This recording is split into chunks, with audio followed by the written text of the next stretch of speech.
जिसका पेट भर जाए वो भगवान की कथा के रस को समझा ही नहीं, उसने इस रस को समझा ही नहीं। तो बार बार इस कथा को हम श्रवण करते हैं। रामायण भगवान श्री राम का पावन चरित्र। इस रामायण की रचना आज से 9 लाख वर्ष पूर्व हुई।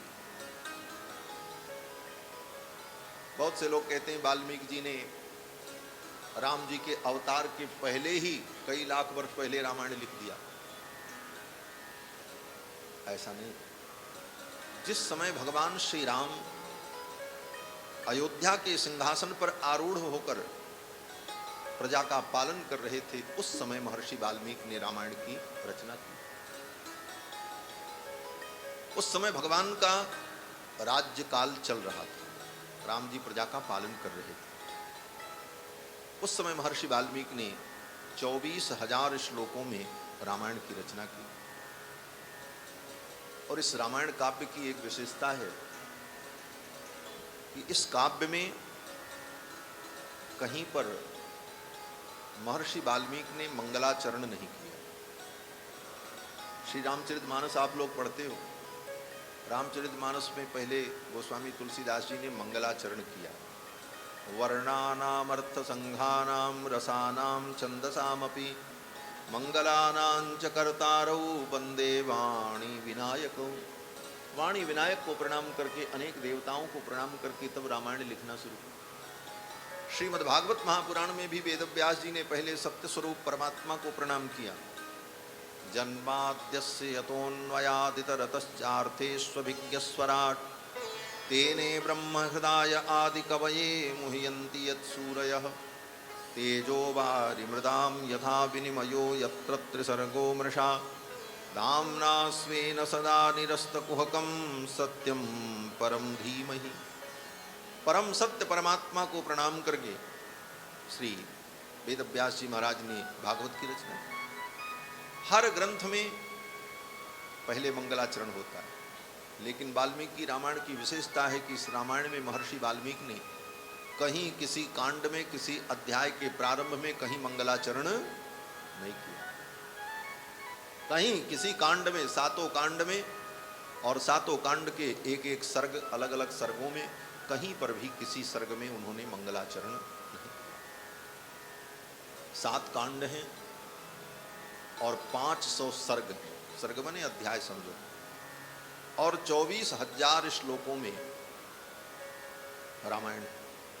श्रीमद् भागवत जी तो 18,000 श्लोक में, रामायण में 24,000 श्लोक। लेकिन कहीं इन्होंने मंगलाचरण नहीं किया, सीधे भगवान की कथा प्रारंभ की। विद्वान लोग कहते हैं कि महर्षि वाल्मीकि ने इतने बड़े काव्य की रचना की, मंगलाचरण क्यों नहीं किया? तो वाल्मीकि जी से ही पूछा जाए तो सही सही बात तो वही बता पाएंगे कि क्यों नहीं किया। लेकिन विद्वान लोग जो अपनी मति से, अपने विचार से निर्णय करते हैं, उनका जो कथन है वो मैं आपको बताऊं। जो विद्वानों का कथन है वो ये कहते हैं कि महर्षि वाल्मीकि ने विचार किया होगा कि मंगलाचरण की आवश्यकता वहां पड़ती है जहां अमंगल का भय हो, जहां अमंगल की आशंका हो, वहां पर मंगल करने की जरूरत पड़ती है। और ये भगवान श्री राम का पावन चरित्र है। भगवान श्री राम स्वयं मंगल भवन अमंगलहारी हैं, जो स्वयं मंगल भवन अमंगलहारी हैं और जिनका चरित्र सारे जगत का मंगल करने वाला है। मंगल भवन अमंगलहारी द्रवहु सुदशरथ अजीर बिहारी। राम सिया राम, सिया राम जय जय राम। राम सिया राम, सिया राम जय जय राम। मंगल भवन अमंगलहारी प्रभु सुदशरथ अजीर बिहारी। राम सिया राम, सिया राम जय जय राम। राम सिया राम, सिया राम जय जय राम। राम सिया राम,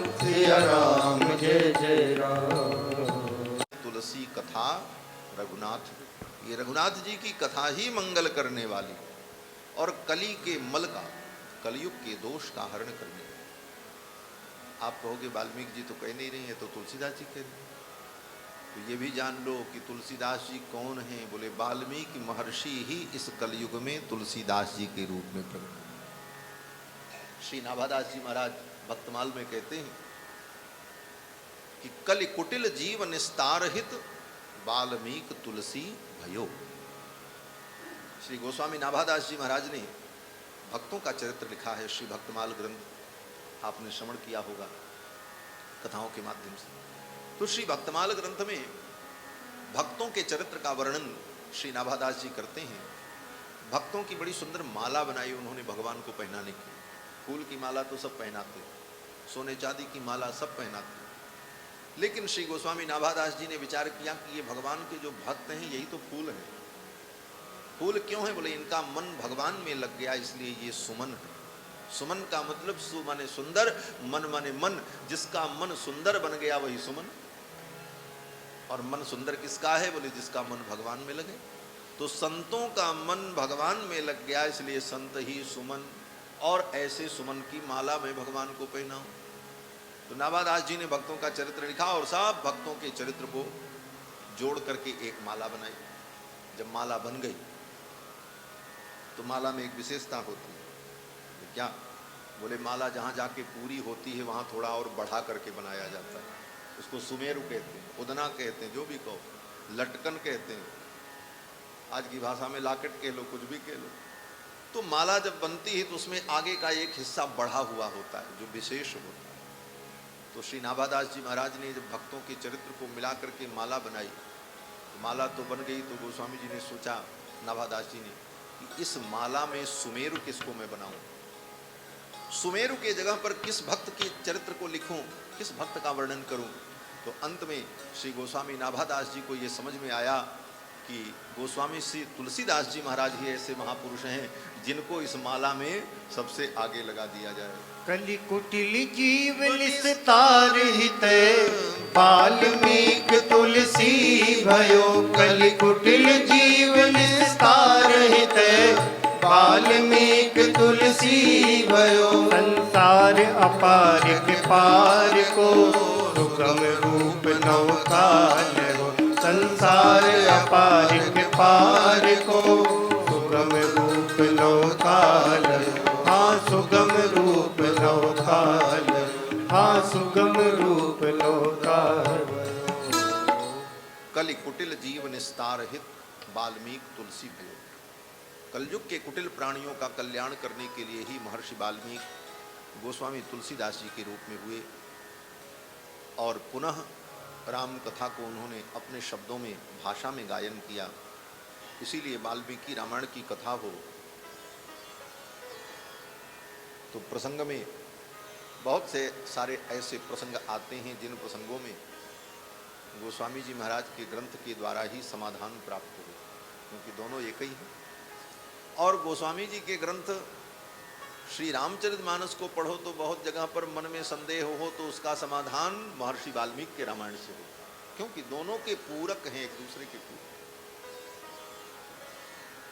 इस रामायण काव्य की रचना महर्षि वाल्मीकि ने त्रेता युग में की, जिस समय भगवान श्री राम अयोध्या के सिंहासन पर आरूढ़। कहीं कोई मंगलाचरण नहीं किया, काव्य प्रारंभ हो गए। सर्वप्रथम देवर्षि नारद का महर्षि वाल्मीकि के यहाँ आगमन होता है, यहीं से रामायण की शुरुआत होती है। देवर्षि नारद ऐसे महापुरुष हैं जिनके बिना भारतीय संस्कृति, हमारा साहित्य अधूरा है। बिना नारद जी के कोई काम हो नहीं सकता, चाहे कथा हो चाहे शास्त्र हो। बिना नारद जी के चर्चा के कहीं शुरुआत ही नहीं होती, सब जगह नारद जी ही आगे रहते। छोटी सी कथा ले लो, कौन सी कथा? बोले भगवान श्री सत्यनारायण की कथा। सत्यनारायण व्रत कथा घर में होती, वहाँ भी शुरुआत कहाँ से होती है? एकदा नारदो योगी परानुग्रह कांक्षया पर्यटन विविधान लोकान। यहीं से सत्यनारायण भगवान की कथा सुनी कि एक बार देवर्षि नारद पर्यटन विविधान लोकान, समस्त लोकों में भ्रमण करते हुए उन्होंने विचार किया कि जीवों का कल्याण कैसे हो, और ये विचार करते हुए वो भगवान के पास पहुंच गए। पर्यटन विविधान लोकान पर अनुग्रह कांक्षया, यही नारद जी की विशेषता है। नारद जी संत के जीवन का उद्देश्य यही है कि विश्व का कल्याण कैसे हो, विश्व का मंगल कैसे, जीव भगवान से कैसे जुड़ें, यही संतों के जीवन का उद्देश्य। संतों के जीवन का उद्देश्य ये नहीं है कि हम बहुत बड़ी प्रॉपर्टी बना दें, हम बहुत बड़े बड़े संस्थान बना दें, हम बड़े बड़े काम कर डालें। बोले ये सब काम करने के लिए दुनिया में बहुत लोग हैं, करने वाले कर रहे हैं। संत के जीवन का काम है कि वो संसार के प्राणियों को भगवान से जोड़ते रहें। कैसे वो भगवान से जुड़ें, ये काम संत का। और देवर्षि नारद यही करते हैं। देवर्षि नारद यही चिंतन करते रहते हैं कि संसार के प्राणी भगवान से जुड़ें, जो विमुख हैं वो भगवान के सम्मुख आवें। और इसीलिए नारद जी महाराज प्रयास करते रहे। और इसी प्रयास में नारद जी का एक प्रयास यह भी, कहीं भी आप देख लो, सत्यनारायण की कथा का उदाहरण तो आपको हमने दिया, भागवत की कथा में वेद व्यास जी के पास भी देवर्षि नारद आए। सरस्वती नदी के तट पर बैठे थे वेद व्यास जी। नारद जी आए, वेद व्यास जी बड़े उदास थे। तो नारद जी ने देखा, नारद जी ने पूछा क्या बात है। वेद व्यास जी ने कहा कि असंपन्नैवा भाति, हे मुनिवर मेरा मन प्रसन्न नहीं है, मुझे लग रहा है कोई कमी है।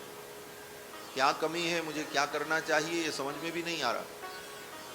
तब नारद जी ने वेद व्यास जी से कहा कमी यही है कि आपने अभी तक भगवान का गुणगान नहीं किया। वेद व्यास जी ने कहा हमने महाभारत लिख डाला, 1,00,000 श्लोक, 17 पुराण लिख डाले, उन पुराणों में महाभारत में हमने भगवान के चरित्र का वर्णन किया है।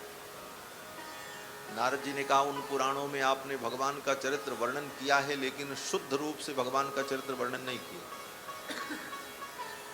शुद्ध रूप से नहीं किया मतलब, बोले उसमें सब आपने बहुत लोगों के चरित्र को मिलाया और प्रधानता भगवान के चरित्र की नहीं रही। संसार को उपदेश, धर्म, अर्थ, काम, राजनीति, कूटनीति, दंडनीति, इन सारे विषयों का आपने उन ग्रंथों में वर्णन किया, प्रसंग बस भगवान का भी वर्णन किया। लेकिन मैं चाहता हूं कि आप केवल भगवान का वर्णन, भगवान की महिमा का वर्णन करो, तब आपका मन प्रसन्न हो जाएगा। वेद व्यास जी ने कहा क्या करें, भगवान की महिमा को तो मैं जान भी नहीं सकता। तो नारद जी ने कहा मन को स्थिर करके भगवान का ध्यान करोगे तो भगवान का सारा चरित्र तुम्हारे मन में आ जाएगा। और फिर नारद जी ने ही वेद व्यास जी को 4 श्लोकों में भागवत का मूल रहस्य बताया, जिसको चतुश्लोकी भागवत कहते हैं। 4 श्लोक में मूल रहस्य नारद जी ने वेद व्यास जी को जब समझा दिया और मार्ग बता दिया, वेद व्यास जी महाराज प्रसन्न हो गए। समाधिनानुस्मर तद विचेष्टितम, समाधि में अपने मन को समाहित करके उन्होंने भगवान के चरित्र का चिंतन किया और संपूर्ण कथा उनके हृदय में आंदोलित होने लगी। और फिर वेद व्यास जी ने 18,000 श्लोक परिमित श्रीमद् भागवत महापुराण की रचना की, जो सारे विश्व का आज मंगल कर रहा है। तो वहाँ भी नारद जी ही कारण थे। और यहाँ भी महर्षि वाल्मीकि के यहाँ देवर्षि नारद पहुँच गए। क्यों, बोले अब राम कथा संसार में कैसे आवे, ये काम करने के लिए नारद जी आ गए। वाल्मीकि जी अपनी कुटी में बैठे थे और तब तक देवर्षि नारद आए और यहीं से वाल्मीकि रामायण की शुरुआत होती। नारद जी का आगमन, फिर नारद जी का स्वागत किया महर्षि वाल्मीकि ने, उनका पूजन किया और पूजन करने के बाद देवर्षि नारद से महर्षि वाल्मीकि ने पूछा। यहीं से कथा शुरू होती। कोई बहुत बड़े ज्ञानी आपको मिल जाएं,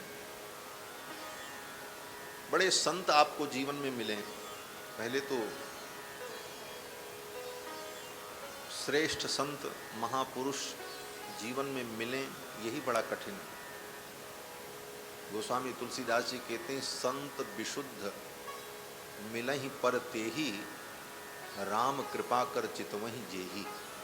राम जी जिस पर कृपा करते हैं, राम जी जिसको अपनी कृपा दृष्टि से देखते हैं, उसी को विशुद्ध संत की प्राप्ति। भागवत, परम भागवत, भगवत प्रेमी संत उसे जीवन में मिलते हैं। और संत मिले, ऐसे संतों की आप पूजा करो, आदर करो,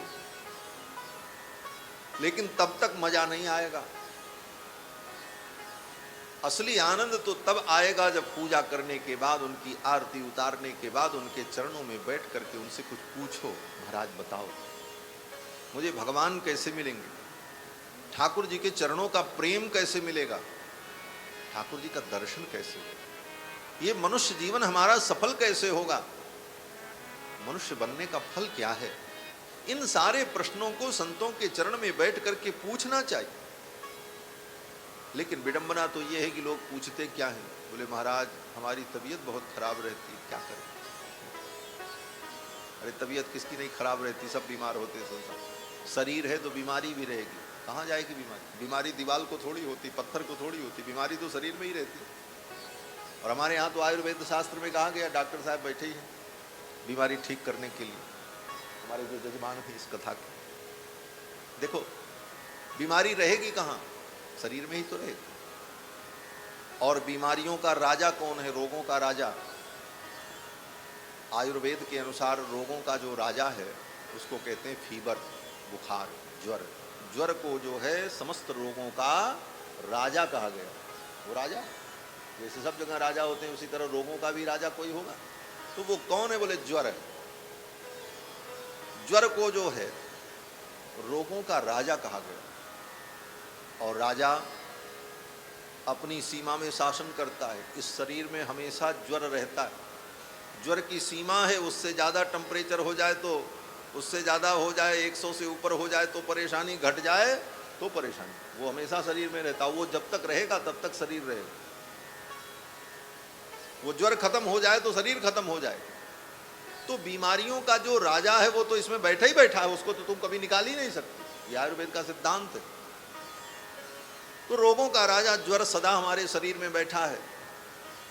वो 98 डिग्री से कम हो, उससे अब कितना होता है तो डॉक्टर साहब बताएंगे, लेकिन कहते हैं कम हो जाए तब भी दिक्कत, ज़्यादा हो जाए तब भी दिक्कत। तो वो राजा तो बैठा, तो रोग तो शरीर में ही रहेगा, बाहर थोड़ी रहेगा, जाएगा। तो रोग का इलाज करो।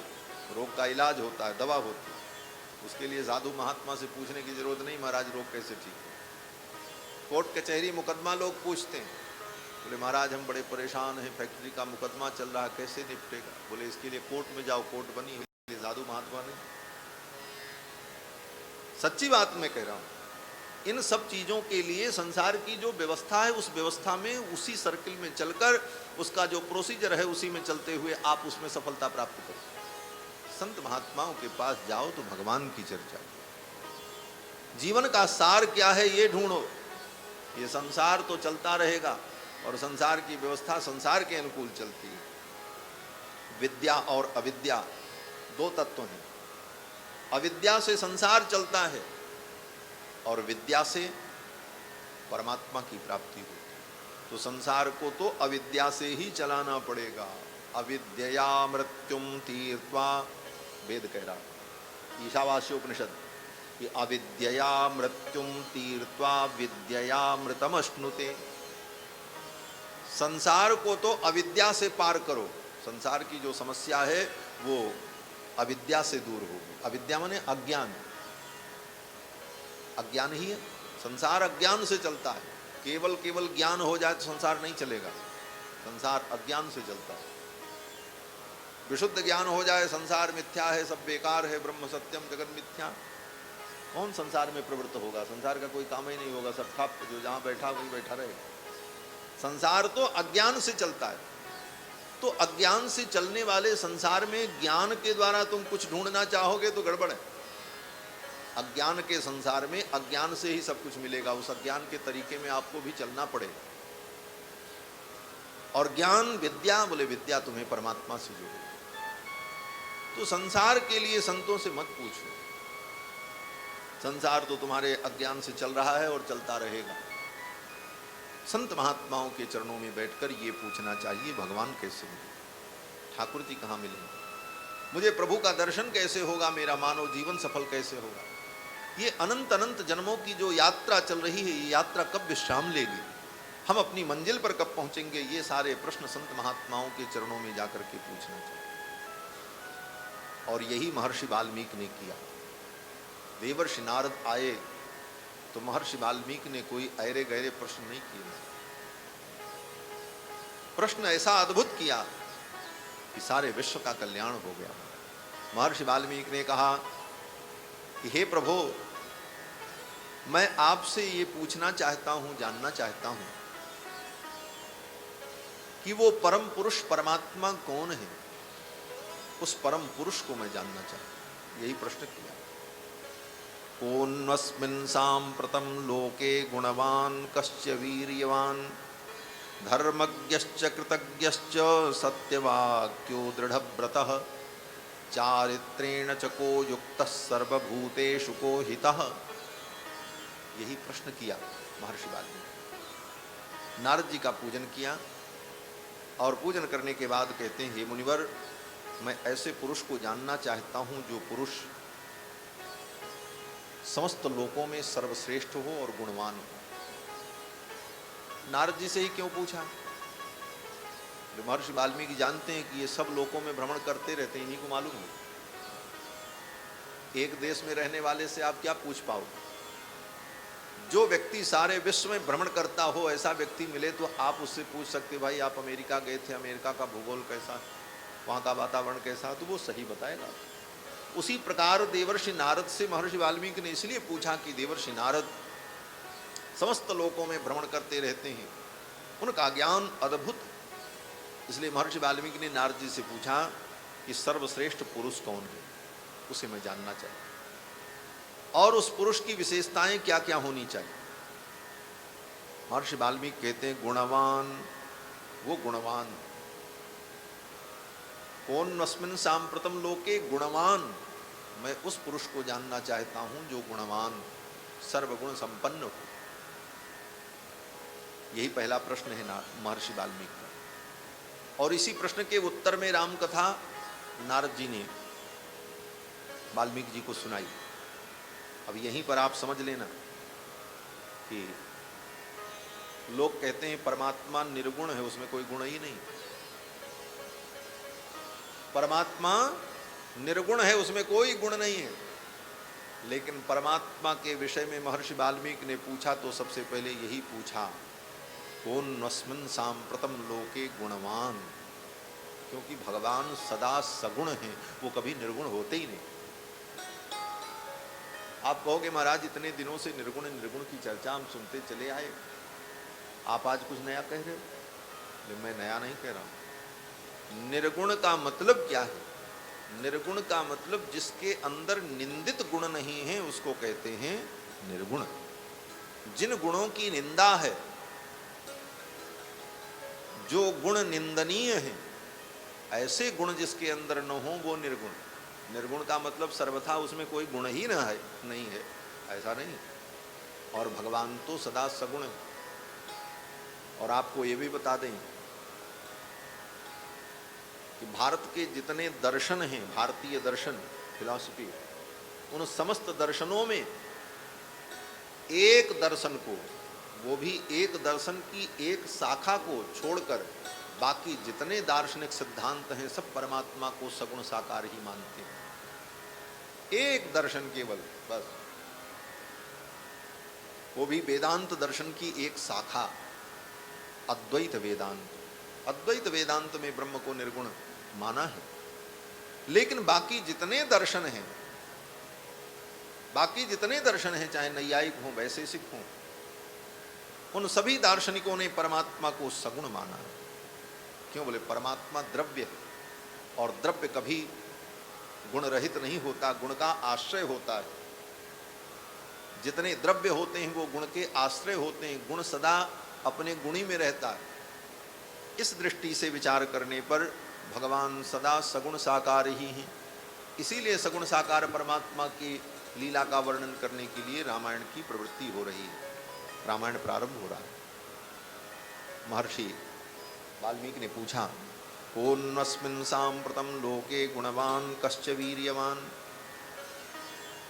और वो पुरुष वीर्यवान भी हो, वीर्यवान माने बड़ा पराक्रमी, धर्मज्ञश्च, उसे धर्म का ज्ञान भी, कृतज्ञश्च और कृतज्ञ भी हो, सत्यवाक्यो, सत्यवादी हो, दृढ़व्रतः, अपने व्रत में नियम में दृढ़ रहने वाला। इस प्रकार महर्षि वाल्मीकि ने देवर्षि नारद से जब प्रश्न किया है तो 16 गुणों की चर्चा की। इन 16 गुणों से संपन्न पुरुष कौन है? अब सब तो मैं आपको नहीं बता पाऊंगा, क्योंकि कथा कहना 9 दिन में सारी बातें कहनी है। लेकिन ये 16 गुण का मतलब है ये 16 दिव्य गुण परमात्मा में ही है, किसी दूसरे में हो नहीं सकते। क्यों? बोले जो धर्मज्ञ हो और कृतज्ञ भी हो, सत्यवादी भी हो, चारित्रेण च को युक्त, चरित्र से युक्त हो, और बहुत बड़ा पराक्रमी हो, विद्वान भी हो। बोले ये सब विशेषताएं किसी एक व्यक्ति में संभव ही नहीं। जो बहुत बड़ा पहलवान होता है, बहुत बड़ा पराक्रमी होता है, शरीर से बलवान होता है, वो बुद्धि से पैदल होता है। कहते हैं ना कि पहलवान की बुद्धि घुटने में होती है। जो बुद्धि से बलवान होगा वो शरीर से कमजोर होगा, जो शरीर से बलवान होगा वो बुद्धि से कमजोर होगा, जो बुद्धि और शरीर से मजबूत होगा वो चरित्र से कमजोर हो सकता है। चरित्र भी उसका श्रेष्ठ हो तो वो धर्मात्मा भी हो, इसकी कोई गारंटी नहीं ले सकता, क्योंकि ये सारी विशेषताएं किसी एक व्यक्ति में हो ही नहीं सकती। अगर हो सकती हैं तो वो व्यक्ति कौन है? बोले वो भगवान ही है, दूसरा और कोई नहीं हो सकता। इसलिए नारद जी से महर्षि वाल्मीकि ने जो 16 गुणों की चर्चा की, वो 16 गुण परमात्मा के दिव्य गुण हैं। महर्षि वाल्मीकि कहते हैं इन गुणों से संपन्न जो पुरुष हो, उस पुरुष के विषय में मैं जानना चाहता हूं। और उस पुरुष की क्या विशेषता हो? बोले कस्य बिभ्यति देवाश्च जातरोषस्य संयुगे, जिसके क्रोध करने पर देवता भी उससे डर जाते हो, देवताओं को भी जिससे भय होता हो, ऐसे उस पुरुष को मैं जानना चाहता हूं। एतदिच्छाम्यहं श्रोतुम परम कौतूहलम ही में, और मुझे ऐसे पुरुष के विषय में सुनने के लिए कौतूहल है, मैं सुनना चाहता हूं, आप कृपा करो। तब देवर्षि नारद ने सुनाना शुरू किया, और देवर्षि नारद ने 100 श्लोकों में भगवान श्री राम के चरित्र का वर्णन किया। और वर्णन यही से करते हैं कि इक्ष्वाकुवंश प्रभवो रामो नाम जनैः श्रुतः, इक्ष्वाकु के वंश में उत्पन्न होने वाले जो रघुनंदन श्री राम हैं, वही सर्वगुण संपन्न पुरुष हैं, परम पुरुष हैं, परमात्मा हैं, जिनके विषय में तुमने प्रश्न किया है।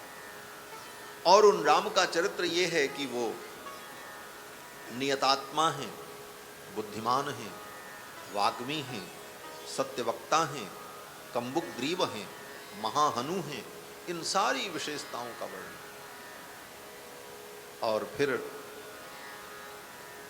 संपूर्ण रामचरित्र देवर्षि नारद ने महर्षि वाल्मीकि को संक्षेप में सुनाया। कहाँ से? बोले श्री दशरथ जी महाराज से लेकर, दशरथ जी ने पुत्र की प्राप्ति के लिए यज्ञ किया, 4 रूपों में भगवान उनके पुत्र बनकर के प्रकट किए, फिर विश्वामित्र जी के यज्ञ की रक्षा की, जनकपुर में इनका विवाह हुआ श्री जानकी जी के साथ। और श्री जानकी जी बोले जैसे भगवान सच्चिदानंद हैं, वैसे ही श्री जानकी जी भी सच्चिदानंद स्वरूपा, दोनों में कोई अंतर नहीं। सर्वलक्षण संपन्ना, जैसे भगवान सर्वलक्षण संपन्न हैं, वैसे ही जानकी जी भी सर्वलक्षण संपन्ना, सब लक्षणों से संपन्न है। नारीणाम उत्तमा बधू, जैसे भगवान पुरुषों में उत्तम हैं, इसलिए उनको कहते हैं पुरुषोत्तम, भगवान श्री राम को कहते हैं पुरुषोत्तम। उसी तरह श्री जानकी जी नारीणाम उत्तमा बधू, वो नारियों में उत्तम है। सीताप्यनुगता रामम ससिनम रोहिणी यथा। और वो सीता जी भगवान श्री राम का अनुगमन करने वाली हैं। किस प्रकार से? जैसे रोहिणी चंद्रमा का अनुगमन करती है, उसी तरह सीता जी भगवान श्री रघुनंदन का अनुगमन करती है, उनकी अनुगामिनी।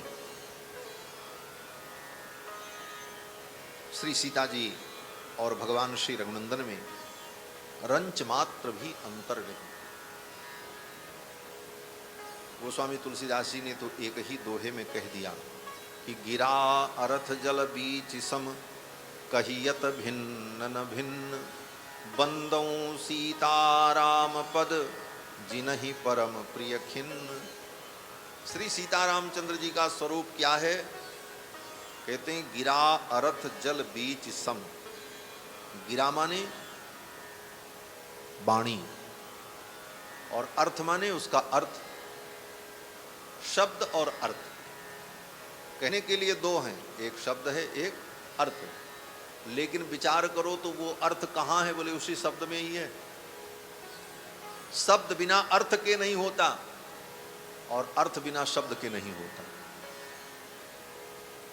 शब्द का एक निश्चित अर्थ होगा और उस अर्थ को बताने वाला एक निश्चित शब्द होगा।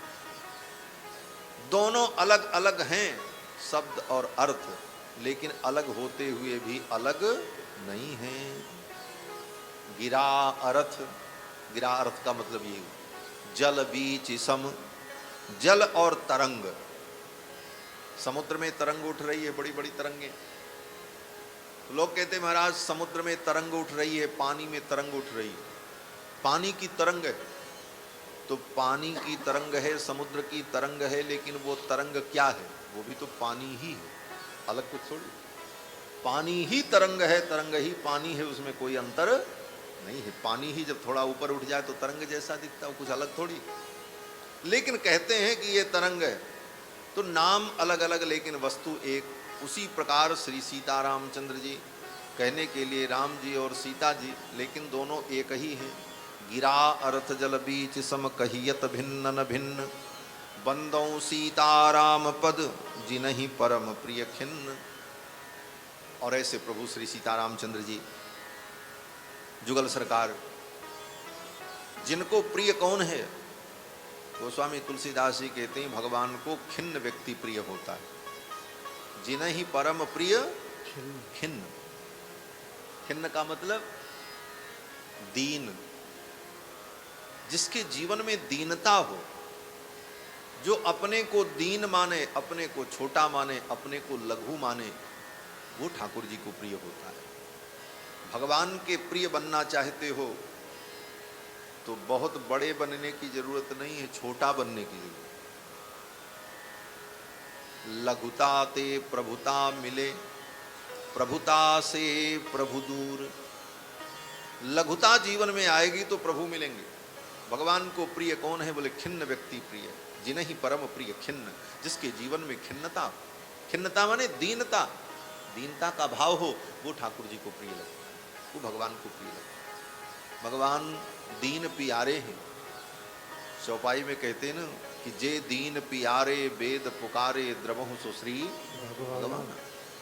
भगवान को दीन प्रिय, और दीनों के पास स्वयं दीनानाथ चल करके जाते।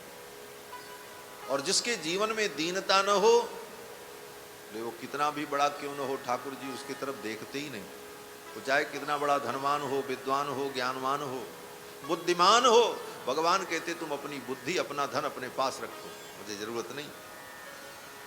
श्री रामावतार में देखो, ठाकुर जी जब दंडकारण्य में पहुंचे तो बड़े बड़े ऋषि मुनि महात्मा लोग अपने अपने आश्रम में तैयारी करके बैठे थे। भगवान मेरे यहाँ जरूर आएंगे। क्यों? बोले हम चारों वेदों के विद्वान हैं, हम बड़े ज्ञानी हैं, हमने 1000 वर्ष तक तप किया है, हमने केवल पानी पी करके ईश्वर का स्मरण किया है, हमारी तपस्या से संतुष्ट होकर के भगवान हमारे द्वार पर आएंगे।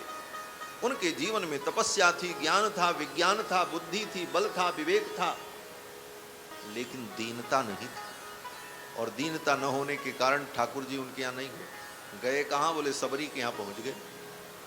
सबरी के अंदर न तपस्या थी, न विद्वता थी, न वो बहुत बड़ी विद्वान थी, लेकिन सबरी के यहाँ ठाकुर जी क्यों पहुंच गए? बोले उसके अंदर दीनता थी महाराज। सबरी देखी राम गृह आए, सबरी देखी राम गृह आए, मुनि के बचन समुझ जिय भाए, मुनि के बचन समुझ जिय भाए।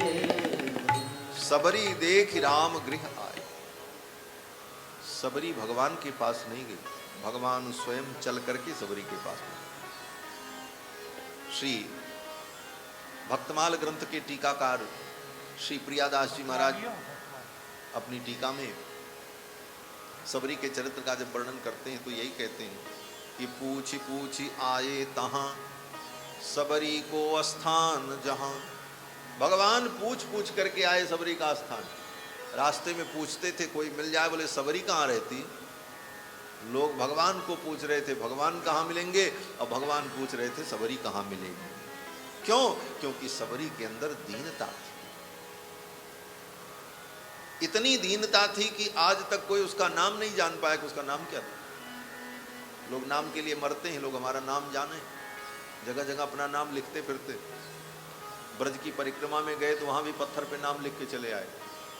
हाँ, पत्थर में नाम लिखते लिखते उनका दिल भी पत्थर ही का हो जाता समझो।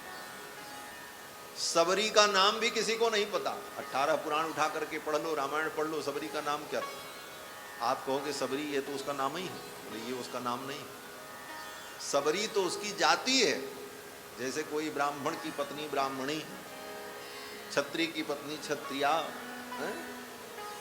उसी प्रकार से सबर जाति की थी, इसलिए उसका नाम सबरी सबरी सबरी ऐसा कहा गया। लेकिन उसका असली नाम क्या है किसी को पता ही नहीं। क्यों? बोले उसने कभी नाम को बताने की कोशिश ही नहीं। नाम सबरी का आज तक किसी को पता नहीं, लेकिन उसका काम इतना बढ़िया है कि आज भी हम उसका स्मरण करें। जीवन में नाम के लिए मत मरो, काम अच्छा करो। बस काम अच्छा करोगे, तुम्हारा नाम जो नहीं जानते वो भी जान जाएंगे, बताने की जरूरत ही नहीं पड़ेगी। तो सबरी ने कभी अपने नाम का प्रचार नहीं किया। सबरी ने काम किया जो काम करना चाहिए, भगवान के चरणों में भक्ति और जीवन में दीनता, और उस दीनता का परिणाम कि सबरी के यहाँ ठाकुर जी पहुंच गए। देवर्षि नारद ने महर्षि वाल्मीकि को संपूर्ण रामचरित्र का वर्णन सुनाया। भगवान का विवाह हुआ, विवाह से लौट करके ठाकुर जी आए और फिर अयोध्या में 12 वर्ष तक श्री सीतारामचंद्र जी रहे। सामान्य आदमी यही समझता है कि राम जी विवाह के बाद आए तो फिर जंगल जाना पड़ा उनको। तुरंत जंगल में नहीं गए, वो तो बाल कांड के बाद तुरंत अयोध्या कांड शुरू होता है। राज्याभिषेक की चर्चा हुई, राम जी का वनगमन, तो लोगों को लगता है बस विवाह के बाद सीधे राम जी वन में ही चले। लेकिन विवाह के बाद 12 वर्ष तक श्री सीतारामचंद्र जी अयोध्या में रहे। और जब भगवान की 24 वर्ष की अवस्था हो गई तब वनवास हुआ। 12 वर्ष की अवस्था में राम जी का विवाह हुआ था। अभी परसों विवाह पंचमी थी, जोधपुर में बड़े धूमधाम से राम जी की बारात निकली थी। हम लोग भी थे उस बारात में, आनंद का अनुभव हुआ। भगवान श्री रघुनंदन का जब विवाह हुआ तो भगवान श्री रघुनंदन 12 वर्ष के और श्री जानकी जी 6 वर्ष की कन्या थी। और विवाह के बाद 12 वर्ष तक अयोध्या में दिव्य दंपति रहे। श्री जानकी जी की अवस्था जब 18 वर्ष की हो गई तो हमारे रघुनाथ जी 24 वर्ष के हो गए। 25वां वर्ष जब प्रारंभ हुआ है, जिस दिन 25वां वर्ष लगा वो पहला दिन, उसी दिन राम जी को वन में जाना पड़ा। चैत्र के शुक्ल पक्ष की नवमी, चैत्र के शुक्ल पक्ष की नवमी को भगवान का जब 24वां जन्मदिन था, उसी दिन दशरथ जी महाराज ने कहा कि कल मैं अपने बेटे का राज्याभिषेक करूंगा।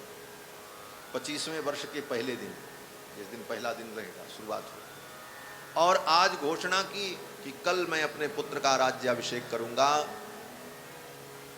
लेकिन भगवान की लीला, माँ कैकेयी ने वरदान मांगा और पिता के वचन को सत्य करने के लिए भगवान को वन में जाना। प्रभु श्री रघुनंदन वन में गए और वन में 14 वर्ष भ्रमण किया, अनेक भक्तों पर कृपा की, असुरों का संहार किया और दुष्ट रावण को मारकर वहां पर विभीषण को स्थापित किया और फिर भगवान श्री रघुनंदन सपरिकर लौट करके अयोध्या आए। लंका से भगवान प्रभु श्री राम आए, अपने साथ लंका से एक फूटी कौड़ी भी लेकर के नहीं आए। यही राम जी का आदर्श है। आज दुनिया में लोग कहते हैं, अन्य धर्म के लोग, कि हमारा धर्म बड़ा शांति प्रिय है, हम अमन चैन चाहते हैं, हम दुनिया में शांति चाहते हैं। लेकिन इतिहास उठा करके देख लो, उन धर्म के लोगों ने दुनिया में जहाँ जहाँ जाकर, अन्य देशों में जाकर के वहाँ के लोगों को लूटा, मारा और लूट करके संपत्ति ले ले करके गए, राज्य किया। लेकिन भारतीय संस्कृति का इतिहास, कि हमारे सनातन धर्म में कभी किसी ने ऐसा काम नहीं किया। अगर किया भी राम जी ने, तो दुष्ट को मारकर उसके भाई को ही वहां राज्य दे दिया और वहां से कुछ भी नहीं लिया। और आज वे मुगल, उन मुगलों के वंशज आज कहते हैं हमारा धर्म बड़ा शांति प्रिय धर्म है, हम शांति चाहते हैं। और इतिहास उठा करके देख लो, जितने मुगल आए लूट लूट करके, खच्चर घोड़ों पर लाद करके यहाँ से संपत्तियां लेकर के गए और कहते हैं हम अमन प्रिय हैं, हम शांति प्रिय हैं। शांति प्रिय तो सनातन धर्म है। सनातन धर्म ही शांति का संदेश देने वाला है। ऐसा संदेश दुनिया के किसी धर्म में नहीं होगा। ईसाई कहता है ईसाई ही सुखी रहें, बाकी सब मर जाएं। इस्लाम कहता है हम केवल सुखी रहें, बाकी जितने काफिर हैं वो सब मर जाएं। लेकिन सनातन धर्म कहता है सर्वे भवन्तु सुखिनः, सब सुखी हो जाएं, चाहे वो नास्तिक हो, चाहे आस्तिक हो, चाहे पापी हो, चाहे पुण्यात्मा हो। सर्वे भवन्तु सुखिनः सर्वे सन्तु निरामयाः सर्वे भद्राणि पश्यन्तु मा कश्चित् दुःख भाग् भवेत्। हमारी संस्कृति संपूर्ण विश्व के कल्याण की कामना करती है। यही सनातन धर्म की विशेषता है। भगवान श्री रघुनंदन ने रावण का संहार किया, वहां से एक फूटी कौड़ी भी लेकर के नहीं आए। बाली का वध किया, दुष्ट का संहार किया, सुग्रीव को स्थापित कर दिया। सुग्रीव ने कुछ भी दिया, ठाकुर जी ने नहीं लिया। ये आदर्श है राम जी का। और फिर अयोध्या में आकर के भगवान सिंहासन पर आरूढ़ हुए और 11,000 वर्ष तक भगवान ने अयोध्या में राज्य किया। 11,000 वर्ष तक अयोध्या के सिंहासन पर बैठ करके राम जी ने राजलीला की। अब कितनी लीला भगवान ने की, इसका अगर वर्णन किया जाए तो कितनी रामायण हो जाएंगी। सोचो, भगवान श्री कृष्ण 125 वर्ष तक इस धरामंडल पर रहे, बस 125 वर्ष भगवान श्री कृष्ण।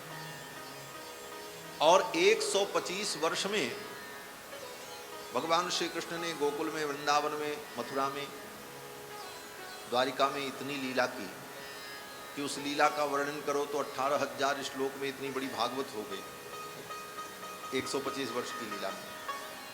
और राम जी ने तो 11,000 वर्ष तक अयोध्या में रह करके राज्य किया। एक एक दिन में राम जी ने क्या क्या किया, किसको दंड दिया, किसके ऊपर कृपा।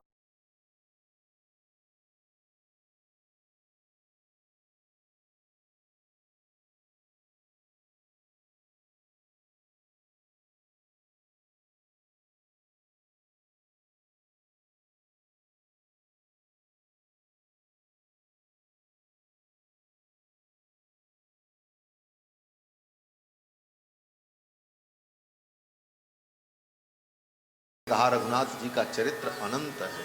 चरितम रघुनाथस्य शतकोटि प्रविस्तरम। रघुनाथ जी का चरित्र 100 करोड़ रामायण में विस्तृत। चरितम रघुनाथस्य शतकोटि प्रविस्तरम एकैकमक्षरम प्रोक्तम महापातक नाशनम। और राम जी के चरित्र का एक एक अक्षर हमारे महान से महान पाप को नष्ट कर देने वाला। राम जी के चरित्र का एक अक्षर, एक शब्द कान में पड़े तो हमारे जीवन के पाप नष्ट हो जाते। रामायण शतकोटि अपार, 100 करोड़ रामायण। 11,000 वर्ष तक भगवान ने राज्य किया। वो 11,000 वर्ष का काल इस सृष्टि के समस्त कालखंडों में सर्वोत्तम कालखंड था। काल तो बहुत हुए, लेकिन उस काल की अगर विवेचना की जाए तो जिस काल में भगवान श्री रघुनंदन अयोध्या के सिंहासन पर आरूढ़ होकर प्रजा का पालन कर रहे थे, वो कालखंड इस सृष्टि के, वर्तमान सृष्टि के समस्त कालखंडों में सर्वश्रेष्ठ कालखंड होगा, निर्विवाद रूप। क्यों? बोले उस कालखंड की विशेषता क्या थी? 11,000 वर्ष तक भगवान ने राज्य किया। उस काल में कभी किसी पिता को अपने पुत्र के मरने का दुख नहीं हुआ। ये पहली विशेषता। बेटा के सामने बाप मर जाए तो बेटा को दुख होता है, लेकिन वो अपने मन को समझा लेता है कि पिता को तो पहले ही मरना था। पुत्र के सामने ही पिता मरता, लेकिन पिता के सामने उसका बेटा मरे, उस पिता को कितना दुख। भगवान श्री रघुनंदन ने विचार किया कि मेरे पिता पुत्र के वियोग में, पुत्र के दुख में दुखी होकर के मर गए।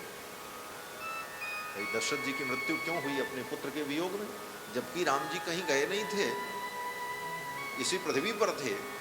वनवास हुआ था, 14 वर्ष बाद लौट करके आना था, लेकिन पुत्र का वियोग उनसे सहन नहीं हुआ। उस दुख को सह नहीं पाए और प्राण चले गए। रो रो करके दशरथ जी ने अपने प्राणों को त्याग दिया।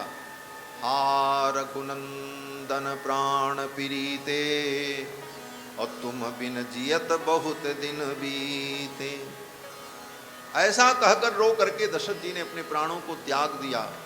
राम राम कहि राम कहि राम राम कहि राम, तनु परिहरि रघुबर बिरह राउ गयऊ सुरधाम। भगवान श्री रघुनंदन ने विचार किया कि मेरे पिता पुत्र के वियोग में अपने प्राण को त्याग देते हैं, ऐसे ही सभी पिता को अपने पुत्र का वियोग अनुभव होता होगा।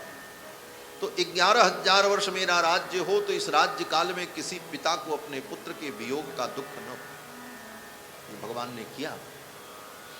और 11,000 वर्ष तक राम जी जब तक राजा थे तब तक किसी पिता को अपने पुत्र का वियोग नहीं हुआ।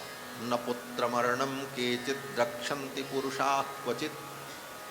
देवर्षि नारद कहते हैं 11,000 वर्ष में किसी पिता को अपने पुत्र के मरने का दुख नहीं। दूसरी विशेषता बोले नार्यश्चा विधवा नित्यम भविष्यन्ति पतिव्रताः। राम जी के राज्य में 11,000 वर्ष में कोई स्त्री कभी विधवा नहीं हुई। ये दूसरी विशेषता। क्यों? बोले राम जी ने विचार किया कि मेरी माताएं विधवा हो गई, पिताजी चले गए, लेकिन अब मेरा राज्य स्थापित हुआ है तो मेरे राज्य में किसी स्त्री का सुहाग न लुटने पावे। इसलिए राम जी ने ऐसी व्यवस्था की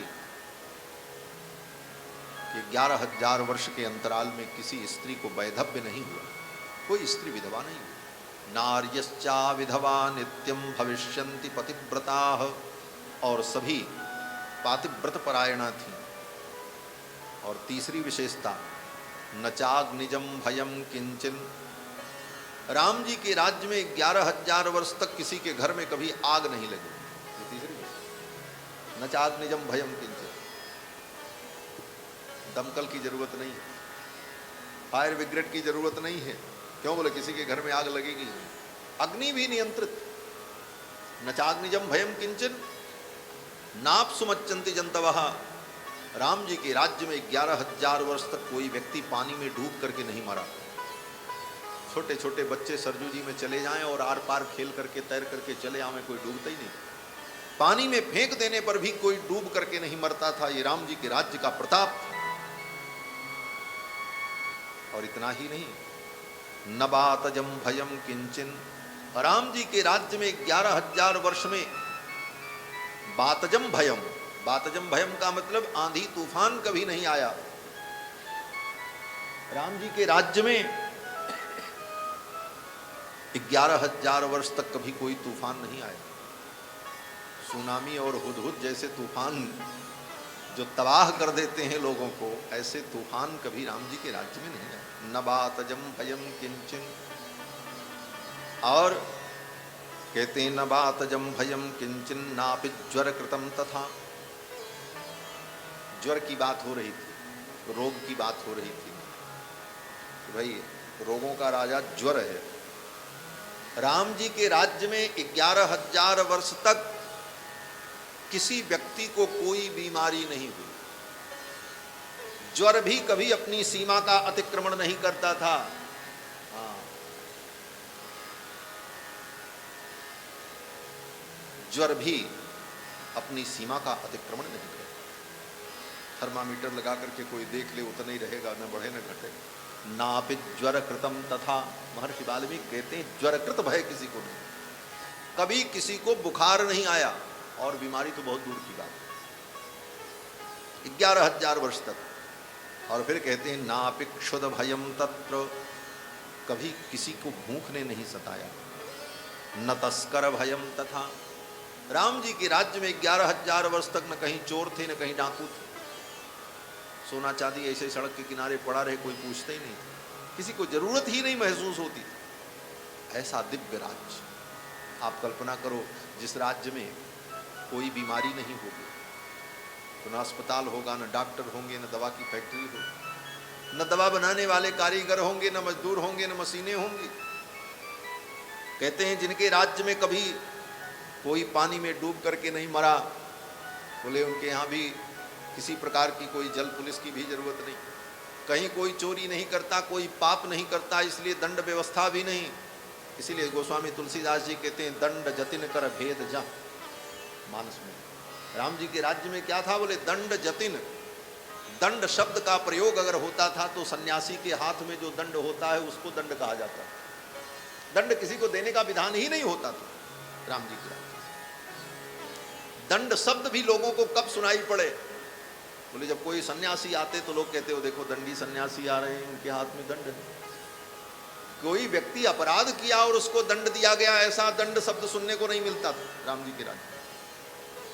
भेद, भेद राम जी के राज्य में कहीं नहीं, अभेद। भेद अगर सुना जाता था तो केवल राग रागनी के स्वर सप्तक में भेद प्रभेद की चर्चा कलाकार गुणी लोग करते थे। भेद की चर्चा राम जी के राज्य में, ये राम जी का राज्य। अब सोचो, जिनके राज्य में कोई जल में डूब के न मरे, कोई व्यक्ति चोरी नहीं करे, तो न पुलिस की जरूरत है, न न्यायालय की जरूरत है, न वकील की जरूरत है। कोई बीमार नहीं होता, न दवा की जरूरत, न हॉस्पिटल की जरूरत। तो ऐसे राज्य में लोग करते क्या थे, ये दूसरा प्रश्न। वे सब लोग केवल एक काम करते थे, केवल लोग अपने अपने धर्म के पथ पर चलते थे। ये शासन कैसे स्थापित हुआ, आज राम राज्य की बात लोग करते हैं। नेता लोग चुनाव लड़ते हैं तो कहते हैं हमको जिता दो, हमारी सरकार बनेगी, हम राम राज्य ला देंगे। ये नहीं करते, हमारे राज्य में किसी को कोई कष्ट नहीं होगा, हम सबको सुखी कर देंगे। लेकिन कर नहीं पाते। क्यों नहीं करते? बोले राम राज्य लाने के लिए क्या करना पड़ेगा? बोले राम राज्य लाने के लिए राजा को पहले राम बनना पड़ेगा। राम का चरित्र जब राजा के जीवन में आएगा, राम का जो आदर्श है उस आदर्श को राजा अपने जीवन में उतारेगा, तभी राम राज्य की स्थापना। राजा तो रावण बने बैठे, जो राजा बनते हैं वो तो रावण का काम कर रहे हैं और जनता से कहते हैं हम राम राज्य लाएंगे। कहां से लाओगे? पहले तुम राम बनो तब राम राज्य आएगा। राम बन करके दिखाओ। तो राम राज्य की ये दिव्य विशेषताएं 11,000 वर्ष में कभी किसी को कोई दुख नहीं हुआ। नित्यम प्रमुदिता सर्वे यथाकृत युगे तथा। महर्षि वाल्मीकि कहते नित्यम प्रमुदिता, राम जी के राज्य में सभी मुदित रहते थे, प्रसन्न रहते थे, किसी के चेहरे पर शिकन नहीं। और ये विशेषता नारद जी कहते हैं त्रेता युग में सतयुग आ गया। यथा कृत युगे तथा, कृतयुग माने सतयुग, सतयुग की जो विशेषता थी वो त्रेता में आ गई। काल एक युग पीछे चला गया,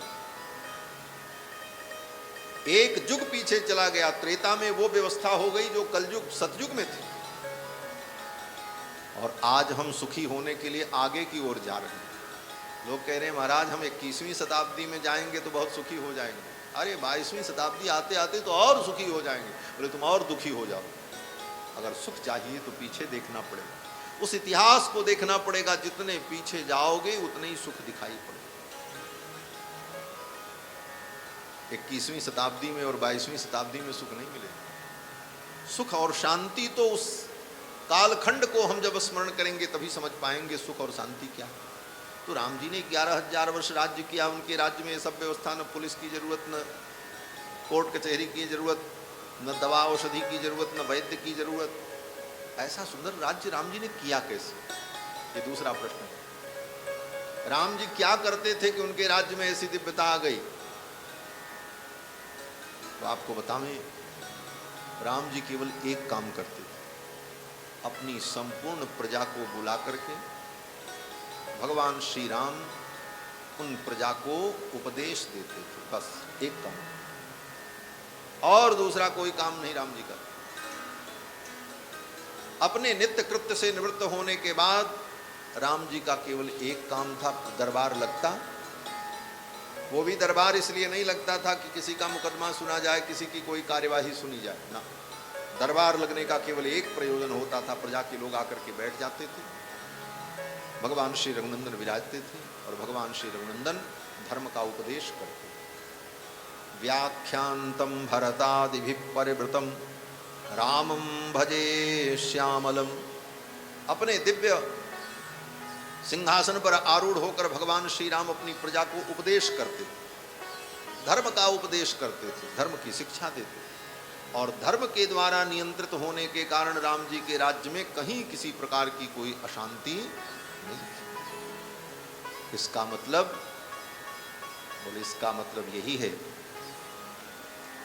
कि धर्म के द्वारा नियंत्रित शासन सर्वोत्तम शासन होता है। ये रामायण का सार है।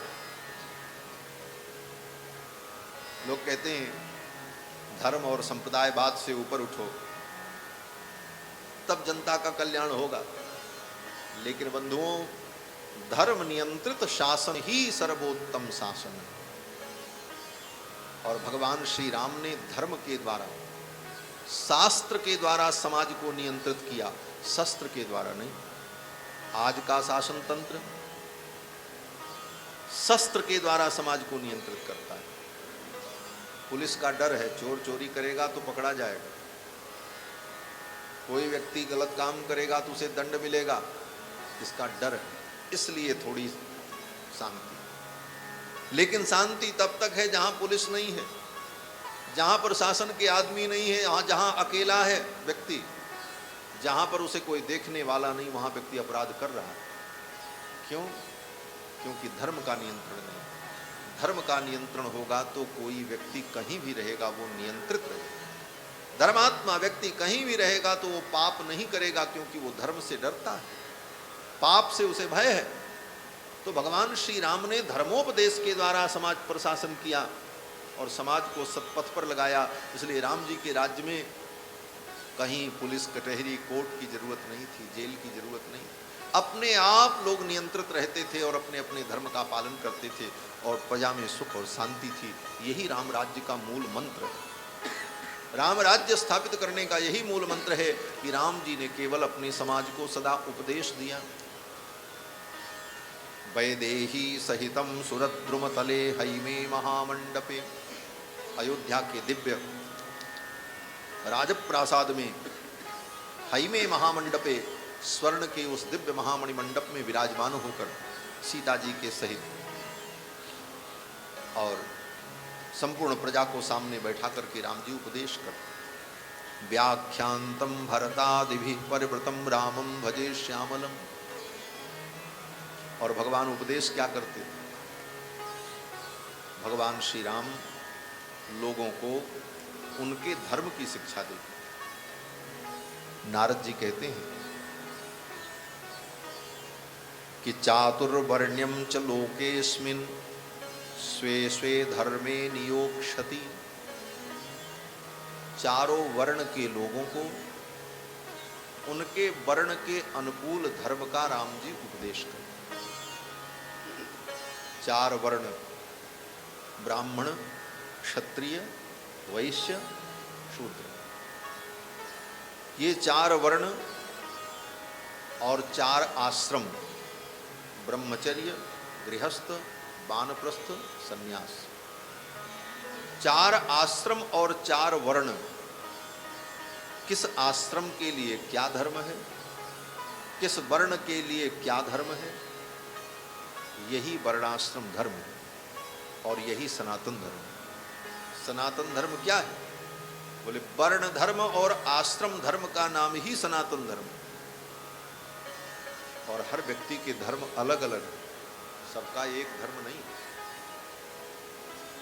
जो धर्म हमारा है वो आपका नहीं है, जो आपका है वो हमारा नहीं, जो इनका है वो इनका नहीं। सबके अपने अपने धर्म हैं, वर्ण के अनुसार, आश्रम के अनुसार। जो जिस वर्ण का है, जिस आश्रम का है, उसके लिए शास्त्र में विहित जो धर्म है वो सनातन धर्म है। और वो व्यक्ति अपने अधिकार के अनुकूल अपने धर्म का पालन करे, यही राम राज्य का मूल मंत्र है। और राम जी ने 11,000 वर्ष तक अपनी प्रजा को यही समझाया। चातुर्वर्ण्यम च लोकेस्मिन्, चारों वर्ण के लोगों को इस संसार में स्वे स्वे धर्मे निवोक्षति, अपने अपने धर्म में राम जी ने लगाया। ये राम जी का आदर्श है। आज वर्ण व्यवस्था की बात करो, धर्म की बात करो तो लोग कहते हैं अरे ये तो मूर्खवादी होने का आरोप स्वीकार करना पड़ता है। लेकिन सच्चाई ये है कि सनातन धर्म, वर्ण व्यवस्था ही सनातन धर्म है। वर्ण एक व्यवस्था है, शास्त्र ने एक व्यवस्था दी है। उस व्यवस्था के अनुकूल जो समाज का नियंत्रण है, यही वर्ण व्यवस्था है। और ये वर्ण व्यवस्था ही सनातन धर्म है। और भगवान श्री राम ने 11,000 वर्ष तक तब तक लोगों को उनके वर्ण के अनुकूल धर्म का उपदेश किया, और लोग अपने अपने वर्ण के धर्म का पालन करते और सुख की प्राप्ति करते। आज हम दुखी क्यों हैं? आज हम दुखी इसलिए हैं कि अपने स्वधर्म का हम त्याग कर रहे हैं। ये बहुत कड़वा सच है। इस कलयुग में हर व्यक्ति अपने स्वधर्म को छोड़कर मनमाने ढंग से धर्म करता है। उसको जो समझ में आता है कि ये धर्म है, वही वो करने लगता है। लेकिन तुम जिसे धर्म समझते हो वो धर्म है, ये कोई जरूरी नहीं। धर्म धर्म तब होगा जब वो धर्म शास्त्र सम्मत होगा। शास्त्र उसको धर्म कहे तभी वो धर्म होगा। आप मान लो तो आपके मानने से थोड़ी होने वाला। शास्त्र अगर उसको धर्म मानता है तब तो धर्म है। इसलिए स्वधर्म का पालन, यही भगवान श्री राम का उपदेश था। और इस प्रकार राम जी ने 11,000 वर्ष प्रजा का पालन किया। राम जी के राज्य में कभी कोई दुखी नहीं। और अगर कोई दुखी हुआ तो उसके मूल में स्वधर्म का विच्छेद था। उसका भी एक उदाहरण राम जी के चरित्र में आता है। कथा तो बड़ी विचित्र है और उस कथा को लोगों ने विकृत भी किया, अपने अपने ढंग से परिभाषित करके समाज में विद्वेष भी पैदा किया। लेकिन उस कथा का रहस्य क्या है, ये जानने की इच्छा रखनी चाहिए। कथा ये है कि राम जी के राज्य में कभी कोई दुखी नहीं हुआ, कभी कोई बीमार नहीं हुआ, सब लोग सुखी थे। लेकिन एक दिन अचानक एक ब्राह्मण देवता आए और अपने बच्चे को हाथ में लिए थे। उनका बच्चा मर गया था, मृत। पहले ही कहा न पुत्र मरणम केचित रक्षन्ति पुरुषाः क्वचित। राम जी के राज्य में कभी किसी पिता को अपने पुत्र के मरण का दुख नहीं हुआ, लेकिन वो ब्राह्मण अपने बालक को लेकर के आया, बोला मेरा बालक मर गया। राम जी ने कहा होना तो नहीं चाहिए था ऐसा, लेकिन ऐसा हुआ, क्यों हुआ? ब्राह्मण ने कहा महाराज मैंने कोई पाप नहीं किया, इसको कोई बीमारी नहीं हुई, क्यों मर गया? तब राम जी ने अपने सेनापति को और अपने सैनिकों को, गुप्तचरों को आदेश दिया पूरे राज्य में पता लगाओ, अपने स्वधर्म का त्याग करके किसी ने दूसरे के धर्म को अपना धर्म समझा है, इस पाप के कारण इस बालक की मृत्यु हुई। स्वधर्म की कितनी बड़ी विशेषता है। भगवान श्री राम ने कहा किसी ने अपने स्वधर्म का त्याग किया है, उस त्याग का परिणाम ये हुआ कि उसने अपना स्वधर्म छोड़ा, उसने अधर्म किया, और उस अधर्म के कारण आज एक व्यक्ति की इस प्रकार की मृत्यु हुई। मेरे राज्य में यह घटना हुई। और जब पता लगाया गया, गुप्तचरों ने जाकर के पता लगाया तो देखा एक व्यक्ति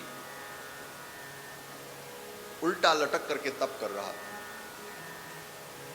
उसे तपस्या का अधिकार नहीं था, उसे सेवा का अधिकार था। वो उल्टा लटक करके तप कर रहा था। राम जी ने पूछा ये तुम तप क्यों कर रहे हो? उसने कहा सशरीर स्वर्ग जाने के लिए मैं तप कर रहा हूं। राम जी ने कहा सशरीर स्वर्ग दुनिया में कोई नहीं जाता है, मरने के बाद ही व्यक्ति स्वर्ग जाता, शरीर तो यहीं रहता है।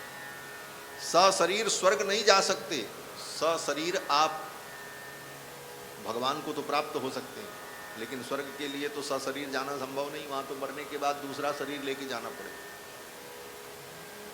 ये बात अलग है कि भगवान के भक्त भगवान की कृपा से सशरीर भगवान को प्राप्त हो जाते हैं, लेकिन स्वर्ग जाने के लिए तो शरीर छोड़ना ही पड़ेगा। युधिष्ठिर अपवाद है कि युधिष्ठिर सशरीर स्वर्ग गए, लेकिन सामान्य प्राणी कोई जा नहीं सकता। भगवान श्री राम ने कहा सशरीर स्वर्ग जाने का संकल्प छोड़ दो। उसने कहा नहीं, हम नहीं छोड़ेंगे। भगवान श्री राम के समझाने पर भी वो नहीं माना। राम जी ने कहा ये तुम्हारा धर्म नहीं है, तुम अपने स्वधर्म का पालन करो। तुम अपने स्वधर्म का पालन करोगे, उसी से तुम्हें स्वर्ग और वैकुंठ सब की प्राप्ति हो जाएगी, लेकिन अपने स्वधर्म को छोड़ करके मनमाना धर्म करोगे, ये धर्म तुम्हें सुख शांति नहीं देगा। राम जी के समझाने पर भी जब वो नहीं माना और पेड़ में उल्टा लटक करके तपस्या कर रहा था, पैर को ऊपर फंसा कर डाली में और नीचे लटका तप कर रहा। ऐसी घोर तपस्या, तपस्या परम धर्म है, लेकिन तपस्या का उद्देश्य अगर पवित्र नहीं है तो तपस्या भी अपवित्र हो जाती। यज्ञ करना धर्म है, लेकिन यज्ञ का उद्देश्य अगर पवित्र नहीं है तो वो यज्ञ भी अधर्म है। यज्ञ तो रावण ने भी किया था, लेकिन रावण के यज्ञ को भगवान ने विध्वंस कर दिया। वहां दशानन जाग कर करे लाग कछु यज्ञ, तुलसीदास जी लिखते। और उस यज्ञ में वो क्या कर रहा था? वे आहुति देत रुधिर अरु भैंसा, भैंसे के मांस और खून से आहुति देकर के यज्ञ कर रहा था। तो वो भी यज्ञ, लेकिन वो यज्ञ अनुचित था, इसलिए भगवान श्री राम ने उस यज्ञ को विध्वंस कर दिया, वानरों को भेज करके नष्ट करा दिया। और विश्वामित्र जी ने यज्ञ किया तो भगवान स्वयं धनुष बाण लेकर के खड़े रहे यज्ञ की रक्षा के। होम करन लागे मुनिझारी, आप रहे मक की रखवारी। क्यों बोले? उसके यज्ञ का उद्देश्य अपवित्र था और विश्वामित्र जी के यज्ञ का उद्देश्य पवित्र। तपस्या करना धर्म है, लेकिन उसका उद्देश्य, उसकी विधा क्या है, यह भी विचारणीय होता है। भगवान श्री राम ने कहा कि तुम्हारा उद्देश्य गलत है, सशरीर स्वर्ग जाना यह धर्म नहीं हो सकता और ये तुम्हारे लिए कर्तव्य नहीं, इसलिए इसे तुम त्याग दो। वो नहीं माना, उसका नाम संबूक था। जब नहीं माना तो भगवान श्री राम ने अपने नंदक खड्ग को निकाला और तलवार को निकाल करके उसके सिर को कलम कर दिया, काट दिया। ज्यों ही उसका सिर कटा, देवताओं ने पुष्प वृष्टि की और भगवान श्री राम की जय जयकार की। हे रघुनंदन, आप मर्यादा के रक्षक हैं, मर्यादा पुरुषोत्तम हैं। और उसी समय वो बालक जीवित हो गया। अब रही बात, इस कथा के रहस्य को न समझने वाले लोग इसमें द्वेष और विद्वेष को ढूंढकर बहुत सारी बातें कहते सुनते हैं। मैं उन बातों में नहीं पड़ना चाहता, लेकिन सच्चाई ये है कि राम जी ने स्वधर्म के पालन के द्वारा ही प्रजा का नियंत्रण किया और उनके प्रजा में सभी लोग सुख का अनुभव करते, आनंद का अनुभव करते। इस प्रकार 11,000 वर्ष तक राम जी ने राज्य किया और फिर अपनी संपूर्ण प्रजा को लेकर के भगवान वैकुंठ गए, अयोध्या से। आज भी अयोध्या में वो स्थल है, उसका नाम है गोप्रतार घाट। सरयू जी के तट पर एक स्थल है, वहीं पर भगवान संपूर्ण प्रजा को लेकर के गए। संपूर्ण प्रजा ने सरयू जी में स्नान किया, और जो व्यक्ति स्नान करे सरयू में, डुबकी लगावे, तो जब डुबकी लगावे तो उसका जो स्वरूप था वैसे ही स्वरूप रहता, लेकिन डुबकी लगाने के बाद जब बाहर निकले तो दिव्य देवता बन जाए, उसके 4 हाथ हो जाए, चतुर्भुज, दिव्य मुकुट, किरीट। और ज्यों ही वो बाहर निकले तो निकलने के लिए उसे चल करके आने की जरूरत नहीं पड़ी। जिस दिन भगवान निज धाम जा रहे थे उस समय की लीला का जो वर्णन है कि भगवान की प्रजा जाकर के सरयू में प्रवेश करती और डुबकी लगाते ही बाहर जब निकलते तो सीधे ऐसे ऊपर उठ जाते आकाश में, और उनके लिए दिव्य विमान, जितने लोग थे सबके लिए अलग अलग विमान आए, और संपूर्ण प्रजा को लेकर के भगवान वैकुंठ चले गए। अयोध्या में एक घास भी नहीं बची है। जब राम जी ने निज धाम गमन किया है उस समय अयोध्या में घास भी नहीं बची। जितने वृक्ष थे, पेड़ थे, वे सब मुक्त होकर के भगवान के धाम, एक दूर्वा भी नहीं बची। हमारे आचार्य वर्णन करते हैं कि ज्ञान क्रिया भजन लभ्यम अलभ्यमन्यैः एतेन केन वरदोत्तर कोसलस्थाः पूर्वं सदूर्वम भजन्त हि जन्तवस्त्वां। जब श्री रघुनंदन निज धाम जाने लगे तो सदूर्वम भजत जन्तवस्त्वां, दूब के सहित,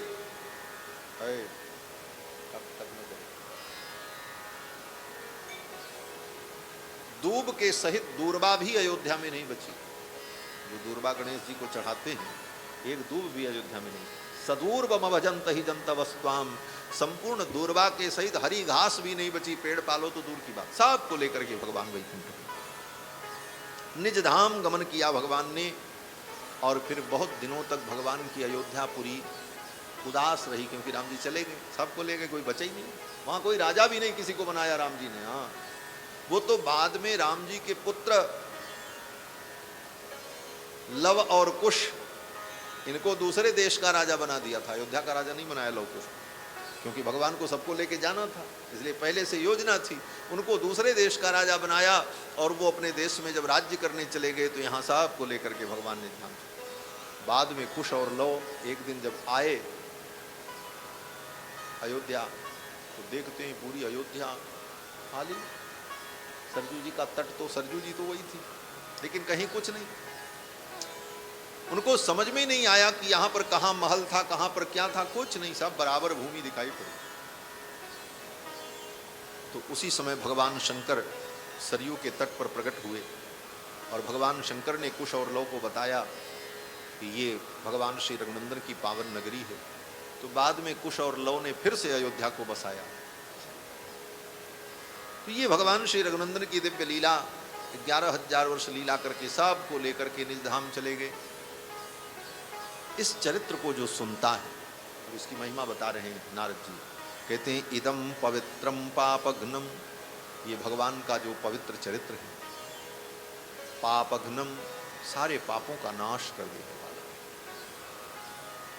पुण्यम, और ये पुण्य प्रदान करने वाला, वेदैश्च संमितम, और ये भगवान श्री राम का चरित्र क्या है, बोले वेदैश्च संमितम, वेद सम्मत है, वेद के समान है, चारों वेद ही राम जी के चरित्र के रूप में प्रकट। और जो इसे सुनता है, एतदाख्यारमायुष्यम पठन रामायणम नरः, आयुष्य प्रदान करने वाले इस रामायण नाम के काव्य को, राम जी के चरित्र को जो व्यक्ति पढ़ता है, पठन, उस व्यक्ति को क्या मिलता है,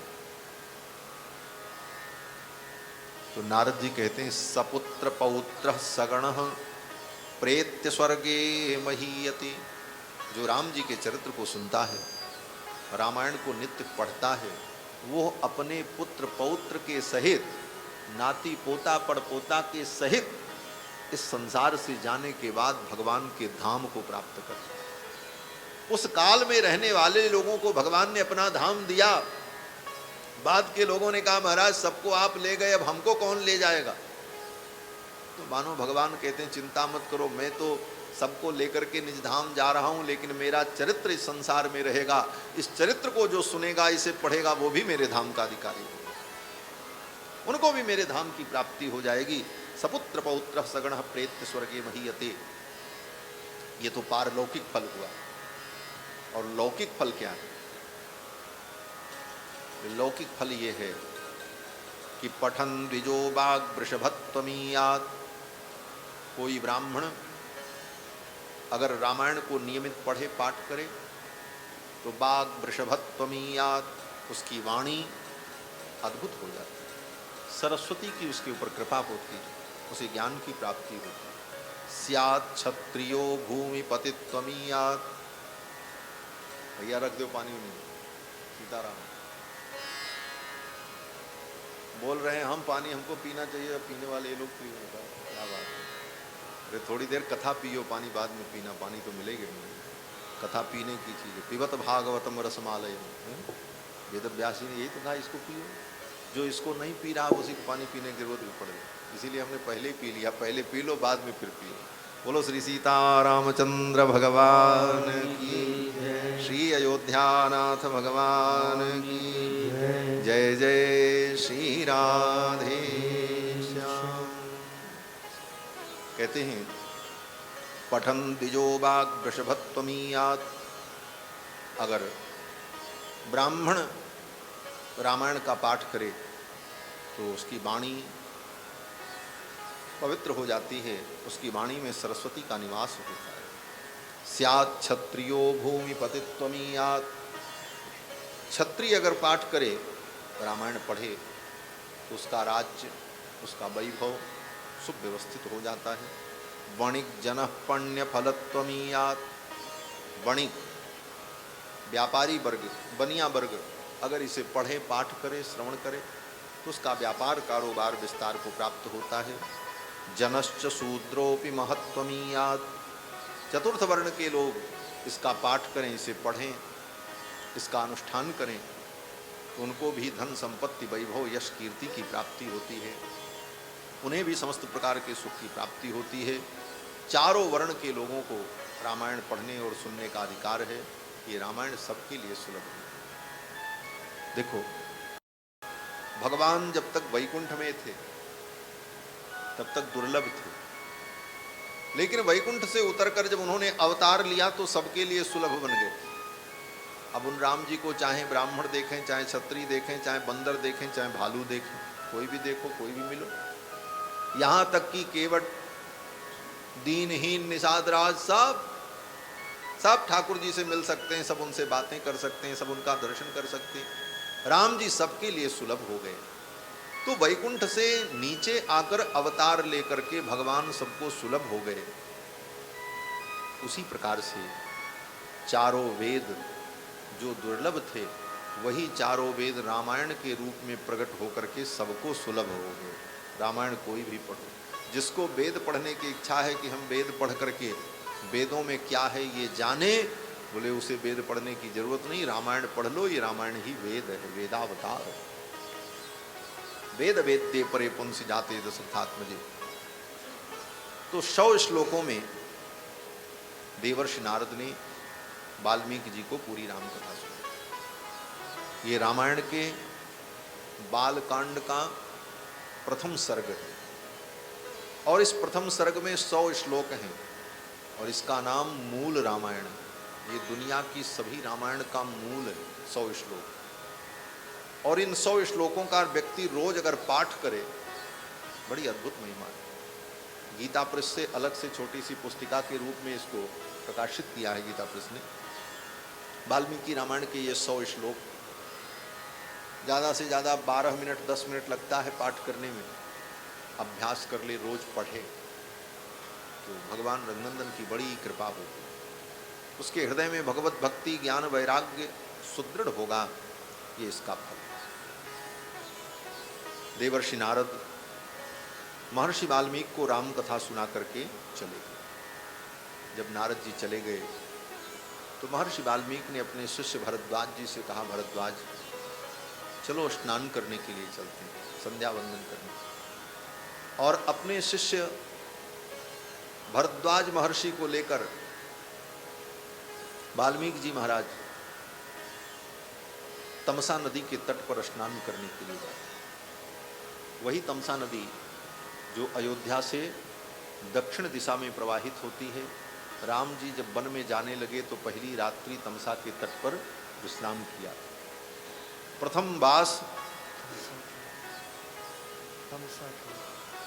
पहला वास, पहली रात्रि निवास तमसा के तट पर भगवान ने किया।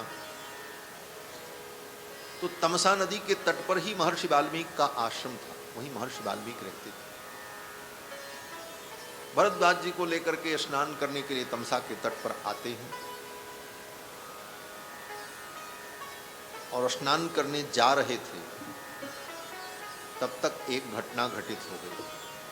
और घटना ये हुई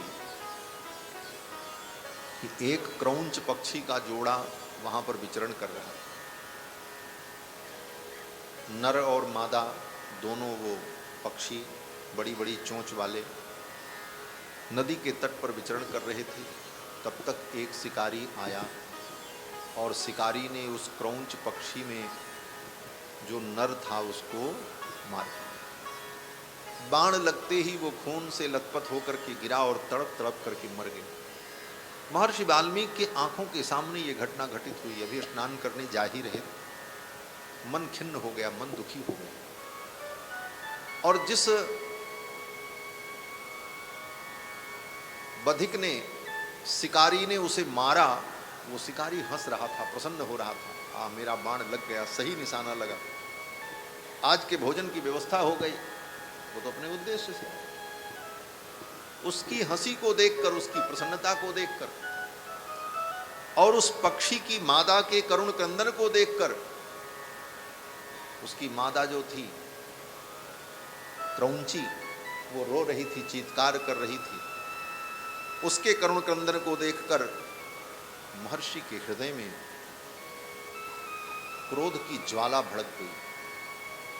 महर्षि वाल्मीकि को क्रोध आया उस निषाद के ऊपर जिसने बाण मारा था, और महर्षि वाल्मीकि ने शाप दे दिया उस निषाद को। मां निषाद प्रतिष्ठाम त्वम अगमः, अय निषाद, तूने इस निरीह पक्षी को मारा है, कभी तुझे शांति नहीं मिलेगी, जा मैं शाप देता। यत् क्रौंच मिथुनादेकम अवधि काम मोहितम, शाप दे दिया। ये शाप श्लोकबद्ध है, 32 अक्षर हैं इसमें, 4 चरण हैं, अनुष्टुप छंद है। इस अनुष्टुप छंद में 4 चरण में श्लोकबद्ध शाप दिया, और शाप दे करके खिन्न हो गए। और फिर तमसा में स्नान किया, स्नान करके संध्या वंदन करके भरद्वाज जी के साथ अपनी कुटिया के लिए चल पड़े। भरद्वाज जी बार बार इस श्लोक को, महर्षि वाल्मीकि ने जो शाप दिया था उस शाप के श्लोक को बार बार दोहरा रहे थे। और वाल्मीकि जी भी गुनगुना रहे थे कि मेरे मुंह से ये श्लोक कैसे निकला। और सच्ची बात है, शाप तब दिया जाता है जब व्यक्ति को क्रोध आता है, क्रोध में शाप होता है। और जब क्रोध में आप कुछ कहते हैं किसी को, तो क्रोध में व्यक्ति गद्य में ही बोलता है, पद्य में नहीं बोलता। आपको क्रोध आवे और क्रोध में आप किसी को डांटो, किसी को फटकार लगाओ, तो गाना गा करके थोड़ी कर सकते हो, होगा संभव? क्रोध आवे और आप क्रोध में किसी को डांटो तो गीत गा करके डांटो, किसी कविता में डांटो, बोले ये संभव नहीं हो सकता। क्यों बोले क्रोध में तो गद्य ही निकलता है, और गद्य में भी बेतरतीब शब्द निकलते हैं, वहां भी शब्द की योजना कोई सुव्यवस्थित नहीं रहती, क्योंकि क्रोध का आवेश होता है। लेकिन महर्षि वाल्मीकि ने क्रोध में भी शाप दिया तो वो शाप पद्यबद्ध पद्य बन गया, कविता बन गई महाराज। उस शाप के रूप में कविता निकल पड़ी महर्षि वाल्मीकि के मुख से, और ये कविता सारे विश्व के काव्य का मूल बन गई। ये प्रथम कविता निकली महर्षि वाल्मीकि। एक बधिक को शाप देने के लिए बोलना चाहे महर्षि वाल्मीकि तो उनके